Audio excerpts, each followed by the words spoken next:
Nakilala ko itong Alive 2 months ago nung minsang naimbitahan akong dumalo rito para makinig ng seminar. So happened that time hindi talaga ako interesado yung sa mga sinasabi ng speaker. Hanggang after 2 months, tinawagan ako ng misis ko dahil nagtatrabaho ako as a reflexologist. Tinawagan niya ako, sabi niya yung anak ko may sakit, ninalagnan. So umuwi ako mula sa trabaho, papunta sa aming bahay, at nakita ko yung anak ko talaga na inaapoy ng lagnat. So, dinala namin siya kinabukasan ng umaga sa doktor, isang private clinic. Ang sabi, tonsil. Tonsil lang. So, naniwala kami, minom siya ng mga antibiotics. Pero nagtataka kami, naging worse at sinusukan niya lang yung mga gamot na tinitake niya. So, nagpa siya kami mag-asawa, ang misis na dali siya dito sa San Lazaro Hospital. Unfortunately, pagdating doon, inadmit niya siya dahil nagsisimula na bumagsak ang kanyang platelet from 166 na bumaba siya ng 66. So, inadmit siya. Day 1, medyo okay pa siya. Kumakain pa ng konti. Pero after 2 days, hindi na siya talaga tumitikim kahit tubig, hindi na siya nagtitake ng kahit ano. So, ang ginagawa lang talaga ng hospital ay magkabit ng dextrose sa kanya. Doon lang kami umaasa dahil naramdaman namin na de-dehydrate yung bata. So, sinisikap lang namin siya uminom paunti-unti. Sabi ko sa'yo talaga sinusuka niya. Hanggang sa pang 5 days na sa hospital, isang doktor yung nakatingin sa itsura niya dahil may pumasok na isang batang dengue patient din. Nakita yung kaibahan ng anak ko doon sa batang pinasok na mas bagsak talaga siya yung anak ko. So, nung pinapulse na siya, pinupulsan yung kanyang paa, yung kanyang kamay, napaka-weak, napakahina na. Kaya nagsimula ng doktor magtawag ng mga nurse para yung anak ko ay ipasok sa ICU. So, nung nasa ICU na siya, nag-uusap kami mag-asawa dahil nung time na yun ako nagbabantay sa kanya. Ang nangyari ay inihahanda kami ng doktor for blood transfusion. So, pinaganap ako ng donor, 2 taong donor para sa 2 bag na dugo. So, happened that time wala kami makuha, wala kaming pera. So, ang babalik yung nurse, ang tinatanong sa amin, nag-bleed na ba? Nag-bleed na ba? Pero wala nga dugong lumalabas. Maliban sa pumutok na yung mga labi niya, doon nagkaroon ng mga konting dugo-dugo siya.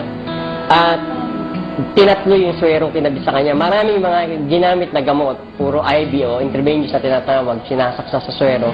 Kaya lang, talagang walang nag-effect. Gumamit na rin kami ng herbal at mga ilang mga produkto na inire-recommenda sa amin, isinusuka lang ng bata. So, nag-iisip na ako, nung kinunan siya ng dugo, mula doon sa ringgila, nakita ko kung paano kinuha ng medtech yung dugo, napakalapot niya at maitim-itim. So, nung nakita ko yung dugo na yun, na kailangan pang kalugin ng medtech para ilipat sa isang bote na kung saan testingin yung dugo niya, naalala ko yung seminar ng isang doktor na Dr. Estrita, na kung saan pinakita niya ng isang taong kumakain mga junk food, after 1 hour, lumalapot yung dugo. At ipinakita niya from that demo na nag-take yung matanda ng isang capsule ng Alive. After 1 hour, pinakita yung effect na kung saan yung kanyang blood cell ay naging buhay na buhay. Mula sa pagiging malapot, naging napakaganda ng kanyang dugo. Naisip ko yun, so sabi ko, parang wisdom na rin ng Panginoon sa akin. In that particular time na nasa critical na kalagayan ako, naisip ko, bumili ng Alive capsule. Nung dumating ang misis ko, wala siyang dalang pera, kundi 700, hiniram ko yung 500 niya at medyo parang dalawang isip pa nga dahil wala na talaga kaming pera. Ang aming pag-asa na lang ay salinin siya ng dugo na talagang laban yung loob ko dahil alam ko magiging effect sa bata ng pagsasalin ng dugo, hindi rin mabuti. So, tumakbo ko ng Ortigas, punta ako sa building ng AIM Global sa 3rd floor, nakipag-usap ako sa isang ahente, nakiusap ako at binigyan niya ako ng isang pack, ng isang banig na 10 kapsula yung laman nun. Dali-dali dinala ko sa ospital at pagdating ko doon, ang narinig ko na sabi ng doktor, hindi na siya pwede uminom ng marami, kundi sip lang ng tubig o fluid. So nakita ko, may pagkakataon pa. Iniligay ko sa baso na mga 3/4 lang ang taas ng gatas mula sa baso. Inihalo ko yung isang capsule, pinaras ko mula sa capsule niya, iminix ko sa gatas niya, tinikman ko muna, sabi ko parang lasa mo avocado, pinanin ko sa anak ko. At after 1 hour talaga, nakatutok lang ako sa skin niya, sa labi niya kung ano mangyayari.